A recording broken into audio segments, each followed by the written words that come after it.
Join me in the blanket fort as we venture into the realm of the unknown. This is Painted Hank.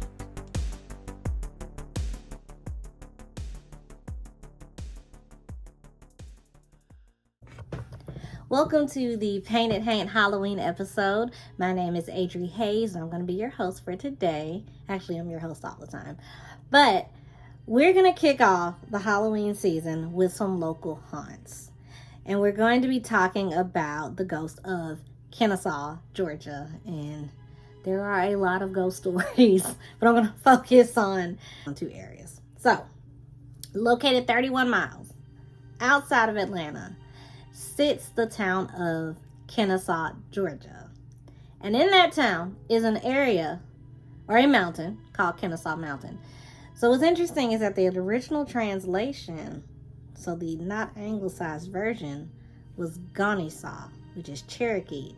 Supposedly that's Cherokee for cemetery or burial ground, which is very interesting considering what we're about to talk about today. So Kennesaw is going to see some serious Civil War action starting on June 19th of 1864. So you have Hooker. Hi, editing me. So I made a mistake on the identity of the generals who fought in that battle at Kennesaw. So it was Union General Joseph Hooker who was commanding one of the corps of Sherman's army. So that was the mistake that I made. So yeah. Sorry about that. And they're going to come together and they're going to battle. Now, 1,000 of the Confederates would die in the conflict, in this battle, while 3,000 would die. It was over 1,000, and then 3,000 would die on the Union side. So that's 5,000, because it's over 1,000, soldiers passing away in this very brutal conflict. Now, because of that, we have some ghosts. So we're going to start actually with just some little small things. So people have reported up on the mountain seeing soldiers in Civil War dress. And initially they think that, it's a typical, maybe there's a reenactment going on somewhere. And there's not. Other people or other stories involve soldiers on horseback pulling up to them. There's actually one story where this happened to this man and his son at night, no doubt, which is absolutely terrifying. And the guy said he literally just floored it and got up out of there.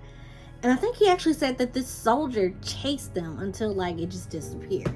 Because I'm sure in the soldier's defense, he didn't know what the hell that was.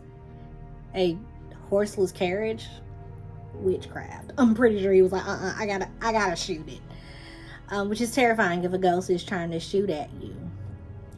Other stories and other people have smelled blood and gunpowder in the air, or they hear Civil War a battle going on. And there's no reenactment, there's nothing. First of all, you're not going to smell blood during the reenactment. Let's just take that out. But to hear gunpowder or disembodied voice, to hear gunpowder, to hear guns or smell gunpowder, and that that's not a thing, is terrifying. Also, people hear the battle cries of these soldiers, these ghostly soldiers, which if you've ever heard a battle cry, I've only heard them in reenactments, and it chills you, which I think it's supposed to do. It's supposed to freak you out, but it's even scarier when you know that this is coming from a long dead soldier. But what's even more terrifying is the houses around Kennesaw Mountain have witnessed paranormal activities. People living in these houses in these subdivisions, and there are a lot of subdivisions. Side note, very beautiful place to live, Kennesaw. They have witnessed these paranormal experiences. So take, for example, the Tatums. So they were this couple who had moved into this area called, or this subdivision called Kolb Creek Court. So Kolb Creek was named for the Kolb family who owned a farm. And the farm was originally on the land that this subdivision was built on. So the Kolbs actually built this house as they, built this house in the subdivision as a retirement home. So they were just gonna, live there and enjoy the rest of their life. And they were there for a year before things started to happen. And it makes me wonder, like, what was the change for these activities to start happening? But either way, things start happening. So the first story involves both husband and wife, but it was from Mrs. Tatum's view. So Mrs. Tatum said that one night she woke up about 2:30 a.m. to go to the bathroom, and she saw her husband ahead of her, and she thought, oh, he must have to go to the bathroom too. So she called to him and asked him, hey, are you all right? Or, what have you. And he did not answer. And so she just didn't think nothing of it, continued to the bathroom, did what she needed to do, and she came back to bed. And she looks over, and her husband is in the bed, like, with her. And she's like, okay, wait a minute. And so she asked him, hey, did you go to the bathroom? And he said no. And so he immediately gets up, grabs his gun, because he thinks there's an intruder in the house and that they're unsafe. Meanwhile, Mrs. Tatum is sitting there, and she starts to, think back on the event, and she realizes, A, she did not hear footsteps from this person, and also this person was wearing what looked like a hat and a coat, but not like a hat and a coat of modern times. He was wearing Civil War attire. So that freaks her out. So that's the first experience. And by the way, husband searched all over the house, did not find anything. The second story involved Mrs. Tatum being touched on the shoulder, and she said this was actually a frequent occurrence. So she would be at home by herself and would feel someone tap her on the shoulder, and she would look around and nobody would be there. And initially she thought, maybe I'm just feeling things, but then she begins to think back on what happened with that bathroom incident, and she's like, okay, like this has got to be a ghost. One of the scariest parts, that bathroom situation is pretty scary, but the scariest thing that I read involving this case involved, once again, Mrs. Tatum. So this ghost really had it for Mrs. Tatum. I don't know why. Maybe he reminded her of somebody. But she said she was sitting in bed reading a book, and her husband had a dish filled with coins on his dresser. And she said that she witnessed these coins falling from mid-air, as though somebody was like dropping coins into and back into the coin dish, like really kind of taunting and playing with her. And that freaked her out. Now they would go and talk to neighbors about these situations, these different ghostly encounters or paranormal activity, before they moved away, because they actually said the house didn't feel like it theirs anymore. And I'll actually have another little story involving Mrs. Tatum, because she spent the most time at the house. But they would go back and speak with people that were living in the subdivision with them, and they were having paranormal experiences as well. And the reason is not actually, it's not the Kolb family. It's not their fault. What happened was there was a skirmish. So a little altercation off of the battle that started on June 19th. at Kennesaw Mountain. And it had happened where that subdivision sits, really today. And back, of course, back then it was brand new. This is in the 1980s. And so they all surmised, everyone living there surmised, that this was related to the Battle of Kennesaw Mountain. And people started talking about how they'd seen, they would get up and see a Civil War soldier just chilling in their house pretty much, and then it would disappear. People saw, once again, a man on horseback riding down the middle of the street. And they're like, okay, reenactment? No, it was actually a ghost. And I would argue to say there are still ghosts, hanging out in what is now Cold Creek Court.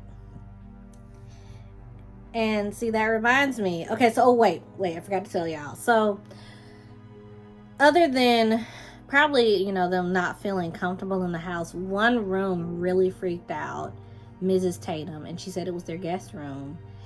And it always felt, she said it just didn't feel like she was welcome in there. And what I'm thinking is, initially I thought that it had to do with the Cole family, but the house, their old house, is still there. It's just been fixed up. It's farther off. But maybe something happened in that exact area where that guest room sits. That, other than, of course, people dying. But eventually they moved out of that house, and the new owners have not reported anything. Maybe they just want to kind of keep that under wraps, because I don't think that would have stopped, honestly.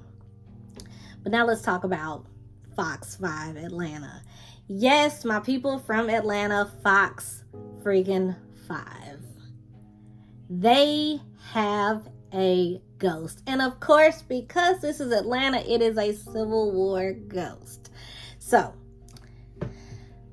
this story, actually, I heard this. So, this is secondhand. I heard this watching the news way back. I think that was 2016 or before that. And it was Halloween, so, they wanted to do something fun. And so they decided, let's talk about how our station is haunted. And I'm thinking it's going to be like a veteran news reporter or something like that. No, ma'am, no. It is, and if you hear that, those are gunshots. Somebody across the field is going ham. How fitting for this. Anyways, so the first story that I heard involved, it was a producer. And you gotta think about it. These news reporters and this staff, they have to come in at like 3-4 in the morning. So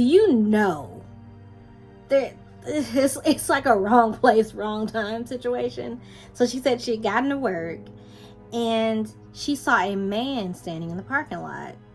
And she thought, oh, this is a vagrant. So she kind of locked her door, and I think she was getting ready to call the police or something. And the man just disappeared before her eyes. And so she was like, okay. So she called her friend, and she is freaking out. Like, she was like, what is that? And her friend's like, guess what? You saw a ghost. Staff who are basically talent, the news people themselves, have either felt or seen this spirit. And they'll try to kind of debunk it with the fact that the way that one of the meteorologists there, Paul Milliken, said is like, well, yeah, think about it. News stations are generally creepy. There's all these machines and, dark spaces. But I don't know, man. Because the reason I say I don't know is because,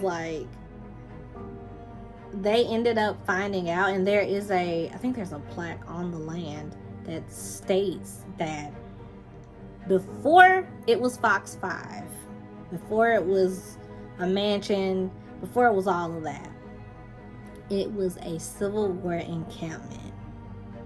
And the story, or my idea rather, and I'm pretty sure generally the story is that this soldier is from this encampment, And either this is a residual haunting or a stone tape theory where he is just showing up, just, you know, like almost on a loop as far as stone tape. When I read that, I was like, glad I got my ass out of communications, because I couldn't take that. But yeah, yeah, so we're going to end it here with I call this episode 0 of the Halloween special. On the next episode, let me whip over to my calendar real quick. Next episode, we're going to be talking about the dark and why humans are afraid of it. And also, I will be premiering part 2 or part 3, one of those parts, of my story, A Bomb Ass Pirate story. And there's going to be a bit of a Halloween twist in there. So first of all, I hope you enjoyed the first one, and I hope you enjoyed this next one, and I hope you enjoyed this video. So please comment, like, and subscribe. Share if you want to. I also have a TikTok, and you can check me out at HaintBlueRe if you're interested in just smaller, more condensed ghost stories. I'm gonna try to do a lot of videos where I talk versus read versus have text on the screen, because I don't think people like that.